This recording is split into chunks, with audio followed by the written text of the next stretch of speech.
से की कहानी। अस्सलाम वालेकुम प्यारे बच्चों, आज हम सुनेंगे हरूफ तहज्जी का हरफ से की कहानी और से के ज़ख़ीरा अल्फाज।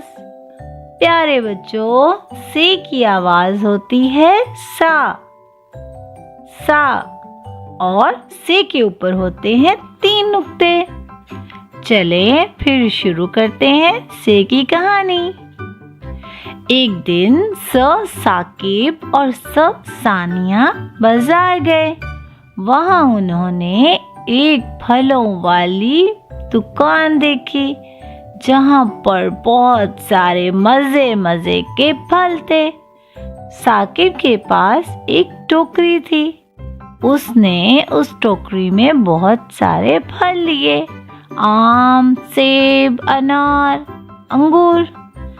प्यारे बच्चों, ज्यादा फलों को क्या कहते हैं?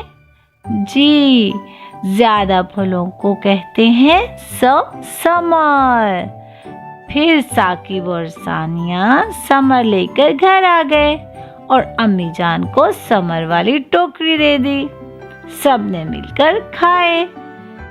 बच्चों, आज हमने हरफ से कौन कौन से लफ्ज़ सीखे?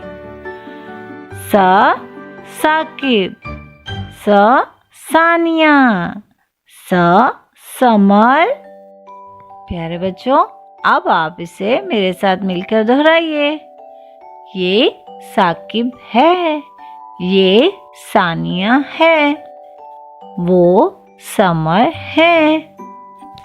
ये थी प्यारे बच्चों आज की हमारी से की कहानी। से शुरू होने वाले अल्फाज। प्यारे बच्चों, उम्मीद है कि आपको से की कहानी बहुत अच्छी लगी होगी। फिर मिलेंगे। अल्लाह हाफिज।